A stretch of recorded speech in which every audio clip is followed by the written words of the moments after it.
अस्सलाम वालेकुम स्टूडेंट्स, आज इस वीडियो में हम हाइपरज्योमेट्रिक प्रोबेबिलिटी डिस्ट्रीब्यूशन के टॉपिक में एक एग्जांपल करने वाले हैं। स्टूडेंट्स, हाइपरज्योमेट्रिक प्रोबेबिलिटी डिस्ट्रीब्यूशन के टॉपिक में हमने इससे पहले डिस्कस किया था। हाइपरज्योमेट्रिक प्रोबेबिलिटी डिस्ट्रीब्यूशन के फंक्शन को हमने डिस्कस किया था और इसके अलावा हमने किया था जो एक्सपेरिमेंट प्रॉपर्टीज़ हैं, हाइपरज्योमेट्रिक एक्सपेरिमेंट के डिफरेंट 4 प्रॉपर्टीज़ जो है उनको हमने डिटेल के साथ किया था कि आपके पास अगर कोई एक एग्जांपल सामने आए तो आपने उसकी पहचान कैसे करनी है। हमने डिटेल के साथ ये तमाम बातें जो हैं तो डिस्कस हमने की हुई हैं। ठीक है, यहाँ पे हमारे पास एक एग्जाम्पल है और इस एग्जाम्पल को देख के हम डिसाइड करेंगे कि हमें कैसे पता चलेगा कि ये हाइपरज्योमेट्रिक हमने यहाँ पे यूज़ करना है या बायनोमियल। तो इस तरह से एग्जाम्पल के थ्रू ही हमें समझ आ सकती है। ठीक है, तो स्टार्ट करते हैं स्टूडेंट। हमारे पास एग्जाम्पल आप देखें। In urn contains 4 red balls and 6 black balls. A sample of 4 balls is selected from the urn without replacement. Let X be the number of red balls contained in the sample. Then find the probability distribution for X. Student, ये जो मैंने underline किया है ना, अब आप देखें मैंने क्यों किया है। हमें कह रहे हैं कि हमारे पास क्या है, एक earn contain 4 red balls and 6 balls. 4 red balls हैं, ठीक है, और 6 जो है तो वो हमारे पास ब्लैक बॉल्स हैं। तो अब देखें हमारे पास टोटल साइज हमारा कितना होगा, यानी पॉपुलेशन साइज हमारे पास टोटल कितने बॉल्स है। तो सिंपली आप इन दोनों को ऐड करें तो वो हमारे पास जो है तो टोटल साइज यानी टोटल बॉल्स हमारे पास कितने हैं, 10 है। ठीक है, और ये 10 हमारे पास क्या है, इनमें 4 रेड बॉल्स हैं और इनमें 6 जो है वो ब्लैक बॉल्स हैं और टोटल हमारे पास है 10। इसके बाद हमसे क्या कह रहे हैं कि a sample of 4 balls is selected from an urn without replacement. A sample of 4 यानी जो sample size है यानी small n हमें given है कितना, 4 कि 4 आपके पास sample size है। आपने 4 balls इनमें से select करने हैं without replacement। स्टूडेंट, इस बात पे जो है तो आप जरा गौर करें, without replacement।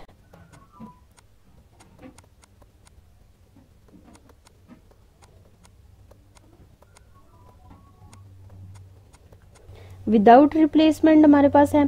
विदाउट रिप्लेसमेंट का क्या मतलब होता है कि आपने जो है तो पहले सैंपल को सेलेक्ट किया, ठीक है, फर्स्ट यूनिट को आपने सेलेक्ट किया, उसको आपने ऑब्जर्व किया एंड देन रिटर्न नहीं करना। ठीक है, विदाउट रिप्लेसमेंट मीन्स कि आपने उसको ऑब्जर्व करने के बाद एक साइड पे रख दिया। अब वो आपके पॉपुलेशन साइज से जो है तो वो डिक्रीज हो चुका है। ठीक है ना, वो डिक्रीज हो गया यानी आपका पॉपुलेशन साइज एक कम पड़ गया क्योंकि एक आपने निकाल दिया है। फॉर एग्जांपल यहाँ पे हमारे पास है 10 पॉपुलेशन साइज है, एक मैंने ऑब्जर्व किया, निकालने के बाद मेरे पास हो गए 9। अब 9 में से रिमेनिंग 3 में से मैंने दूसरा जो है तो निकालना है। ठीक है, तो दूसरा आपने निकालना है, फिर आपके पास मजीद कम होते जाएंगे। जितना आपका सैंपल साइज है आपने उतने उसमें से निकाल के रिप्लेस नहीं करने। ये हमारे पास है विदाउट रिप्लेसमेंट। अब इस विदाउट रिप्लेसमेंट का यहाँ पे क्या मतलब हुआ, देखिए जब हम प्रॉपर्टीज पढ़ रहे थे ना हाइपरज्योमेट्रिक एक्सपेरिमेंट के, तो उसमें हमने एक प्रॉपर्टी पढ़ी थी कि the successive trials are dependent. यानी आपने एक ट्रायल किया, फर्स्ट सैंपल यूनिट सेलेक्ट किया, ये आपका एक ट्रायल हो गया। ठीक है, आप दूसरा सैंपल सेलेक्ट करना चाह रहे हो, दूसरा सैंपलिंग यूनिट जो है वो सिलेक्ट कर रहे हो, तो वो आपका हो गया सेकेंड ट्रायल। सही है ना। अब आपने पहले यहाँ पे हम एक्सपेरिमेंट प्रॉपर्टीज में हम कह रहे हैं कि हमारे पास हर एक ट्रायल दूसरे ट्रायल पे डिपेंड करना चाहिए। तो विदाउट रिप्लेसमेंट में देखे एक ही बात हो रही है कि आपने पहले यूनिट सेलेक्ट किया, अब आप दूसरा, जब ये आपका हो गया पहला ट्रायल, ठीक है, आप दूसरा ट्रायल करना चाह रहे हो, दूसरा ट्रायल आप परफॉर्म कर रहे हो, तो वो जो पहला ट्रायल आपने किया हुआ है उससे दूसरे ट्रायल की तमाम सैम्पलिंग यूनिट्स की प्रोबेबिलिटीज पे इफेक्ट हुआ है और वो तमाम प्रोबेबिलिटीज जो है वो चेंज हो गई हैं। ठीक है, वो चेंज होने की वजह से ये इसका क्या मतलब कि जो हमारे सक्सेसिव ट्रायल्स है वो एक दूसरे पे डिपेंड कर रहे हैं। एक के जाने से दूसरा जो है वो चेंज हो रहा है। इट मीन्स दैट वो उस दूसरे पे डिपेंड कर रहा है। ठीक है ना, वो डिपेंडेंट हो गए। तो जब हमारे पास ये प्रॉपर्टी यहाँ पे आ गई कि हमारे पास जो ट्रायल्स है वो एक दूसरे पे डिपेंड कर रहे हैं, तो इट मीन्स दैट यहाँ पे हम बाइनोमियल यूज नहीं कर सकते। क्यों? क्योंकि बाइनोमियल में हम कहते हैं कि हमारे पास जो ट्रायल्स है वो इंडिपेंडेंट होने चाहिए, ठीक है ना। एक के सेलेक्ट करने से दूसरे पे कोई फर्क नहीं पड़ना चाहिए, वो इंडिपेंडेंट होते हैं। अगर यहाँ पे विद रिप्लेसमेंट होता तो ये टोटली बाइनोमियल फॉलो कर रहा होता, बट यहाँ पे है विदाउट रिप्लेसमेंट। विदाउट रिप्लेसमेंट से हमें ये पता चल रहा है कि हमारे पास ये जो ट्रायल्स है डिपेंडेंट है, ठीक है। तो ये हो गया, यहाँ पे सेटिस्फाई कर गया कि ये हाइपर ज्योमेट्रिक को फॉलो कर रहा है। और यहाँ पे हमारे पास एक ट्रायल से दूसरे ट्रायल में जो प्रोबेबिलिटी ऑफ सक्सेस है वो चेंज हो रही है। फर्स्ट ट्रायल में हमारे पास probability of success for example है 1/10, तो सेकंड में वो हमारे पास टोटली चेंज होके 1/9 हो जाएगी, ठीक है। तो ये हमारे पास हो गया हाइपर ज्योमेट्रिक प्रोबेबिलिटी डिस्ट्रीब्यूशन, इस क्वेश्चन में आ रहा है। आई होप स्टूडेंट आप लोग को समझ आ गई होगी कि आपने एग्जाम्पल में कैसे आपने समझना है, जो भी प्रॉब्लम आपके सामने आए आपने उसमें कैसे देखना है कि ये यहाँ पे अब मैंने प्रोबेबिलिटीज जो फाइंड करनी है वो बाय यूजिंग हाइपर ज्योमेट्रिक करनी है या बाय बाइनोमियल डिस्ट्रीब्यूशन से करनी है। तो वो आपको समझ आ गई है, ठीक है। अब हम सोल्यूशन की तरफ आते हैं। सोल्यूशन में हमने स्टूडेंट क्या करना है, जो हाइपर ज्योमेट्रिक डिस्ट्रीब्यूशन है पहले हम उसको लिख लेते हैं। हमारे पास हमने पढ़ा पिछली वीडियोस में हमने किया था, हमारे पास हाइपर ज्योमेट्रिक की डिस्ट्रीब्यूशन क्या होती है।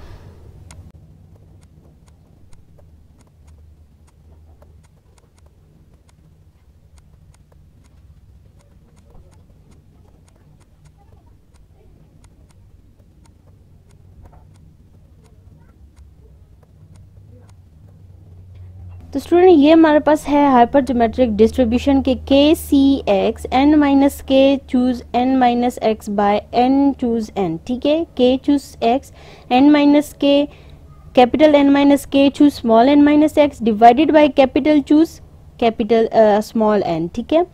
Choose C S for combination. यहाँ पे हमारे पास हो गया हाइपर ज्योमेट्रिक डिस्ट्रीब्यूशन। तो स्टूडेंट इसमें हमारे पास जो कैपिटल N है उसकी वैल्यू है 10 और स्मॉल n की वैल्यू है 4।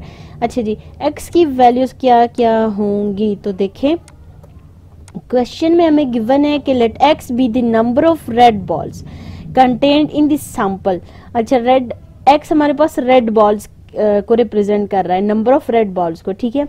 तो आप देखें हमारे पास क्या पॉसिबिलिटीज हैं कि कोई रेड बॉल ना हो, यानी x की वैल्यू 0 हो, 1 रेड बॉल हो, 2 रेड बॉल हो, 3 रेड बॉल एंड 4 सैंपल हमने सिलेक्ट करने हैं ना।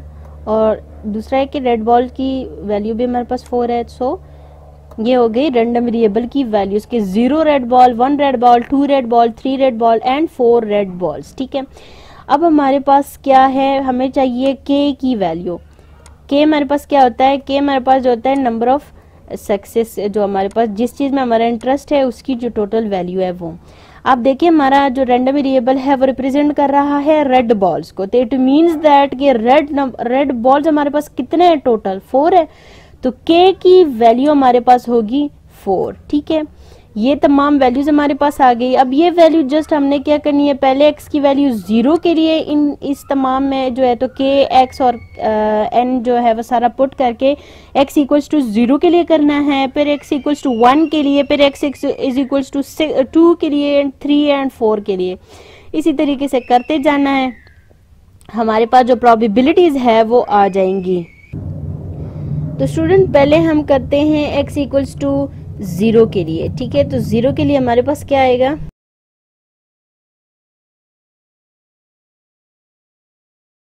देखिए आप यहाँ पे हमारे पास है k c x, मीन्स के यहाँ पे अपने लिखनी है k की वैल्यू। सो k की वैल्यू मेरे पास है 4 और x की वैल्यू है 0, सो 4c 0 आ गया, ठीक है। सिमिलरली नेक्स्ट हमारे पास है कैपिटल N माइनस k। तो अब देखिए कैपिटल N मेरे पास है 10, तो 10 में से मैं k की वैल्यू माइनस करूंगी, यानी 10 माइनस 4 करूंगी तो मेरे पास आता है 6। तो यहाँ पे मैंने लिख लिया 6 और 6 चूज n माइनस x है, स्मॉल n मेरे पास है 4 और x की वैल्यू है 0, यानी 4 माइनस 0 करूंगी तो जाहिर सी बात है 4 माइनस 0 इज 4, तो यहाँ पे मैं लिख लूंगी 4 डिवाइडेड बाय कैपिटल एन की वैल्यू है 10 चूज स्मॉल एन, और स्मॉल एन मेरे पास है 4। तो ये स्टूडेंट आपने इस तरीके से जो है तो वैल्यूज पुट कर देनी है, ठीक है। इनको आप कैलकुलेट करेंगे तो जो रिजल्ट आपके पास आता है फॉर x इक्वल्स टू 0 के लिए आपके पास होगा 15 डिवाइडेड बाय 210, ठीक है, 15 डिवाइडेड बाय 210। ये हमारे पास रिजल्ट है फॉर x इक्वल्स टू 0।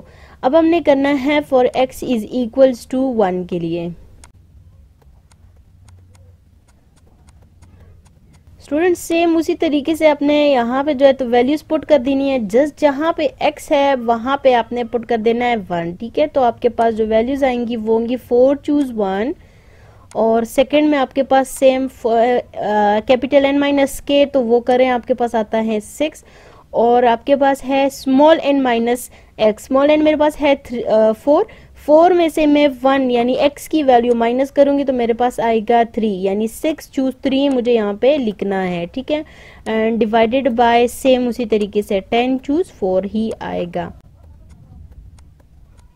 अब आप इसको सॉल्व करें तो आपके पास रिजल्ट जो है वो आएगा 80 डिवाइडेड बाय 210, ठीक है। अब इसके बाद मैंने करना है probability for x equals to 2 के लिए। सेम उसी तरीके से स्टूडेंट यहाँ पे आपने लिखना है 4 चूज 2, और इसके साथ आएगा 6 चूज n माइनस एक्स है, यानी 4 में से 2 निकालें तो आता है 6 चूज 2, ठीक है। डिवाइडेड बाय सेम डिनोमिनेटर ही होगा 10 चूज 4। आप जो है तो इसको सॉल्व करें, आपके पास रिजल्ट जो है वो आएगा 90 डिवाइडेड बाय 210। इसके बाद स्टूडेंट हमने करना है for probability of x equals to 3। तो यहाँ पे आएगा 4 चूज 3, 6 चूज 4 माइनस 3 करें, यहाँ से आता है 1, और डिवाइडेड बाय 10 चूज 4। इसको आप सॉल्व करें तो हमारे पास रिजल्ट आता है 24 बाय 210। एंड स्टूडेंट सिमिलरली आप करें for p equals to probability of x equals to 4 के लिए।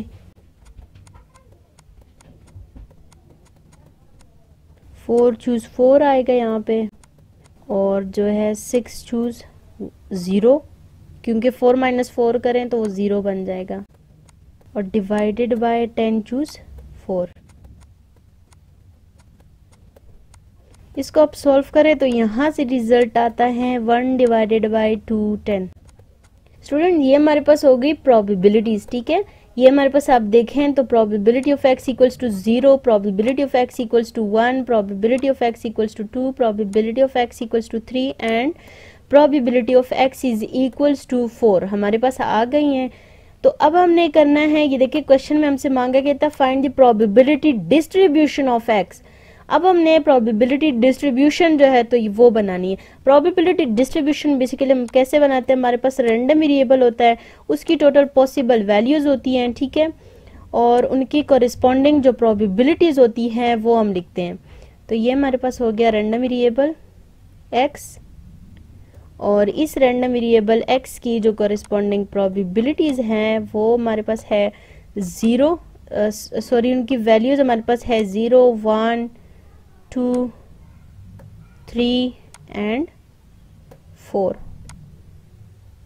ये x रैंडम वेरिएबल की वैल्यूज है, और यहाँ पे हमारे पास आएगा हाइपर ज्योमेट्रिक रैंडम वेरिएबल है x। हमारे पास हाइपर ज्योमेट्रिक हम कैसे लिखते हैं कि x के बाद हम लिखते हैं उनके पैरामीटर्स को, ठीक है। तो पैरामीटर्स मेरे पास यहाँ पे है 10 कैपिटल N, ठीक है, 10। इसके बाद कॉमा डाल के हमने लिखना होता है स्मॉल n, और वो है 4, और k भी इसका पैरामीटर है, उसकी वैल्यू भी 4 है, तो वो यहाँ पे उसकी वैल्यू, ठीक है, और ब्रैकेट क्लोज। तो इसका क्या मतलब है कि ये जो x की कॉरेस्पॉन्डिंग प्रोबेबिलिटीज है वो, ठीक है। 0 की प्रोबेबिलिटी आप देखें, 0 की प्रोबेबिलिटी मेरे पास है 15/210 और 1 की प्रोबेबिलिटी 80/3 की प्रोबेबिलिटी 24/210 और 2 की है 90/210 और 4 की है। तो ये तमाम प्रोबेबिलिटीज जो है हमारे पास वो जस्ट हमने इनके कोरस्पॉन्डिंग लिख लेनी है 15/210।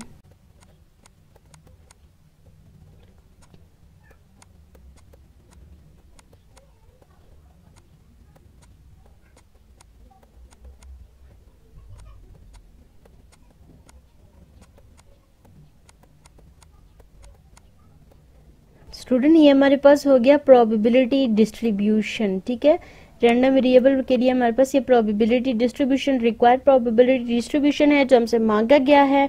और ये हमने ये तमाम प्रोबेबिलिटीज हमने फाइंड की है बाय यूजिंग हाइपरज्योमेट्रिक डिस्ट्रीब्यूशन।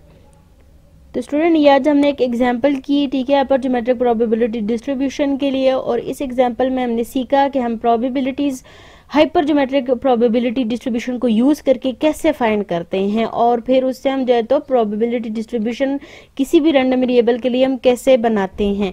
तो स्टूडेंट आई होप आप लोग को इसकी समझ आ गई होगी। अगर आपको इसमें कहीं भी प्रॉब्लम है तो आप कमेंट्स में पूछ सकते हैं।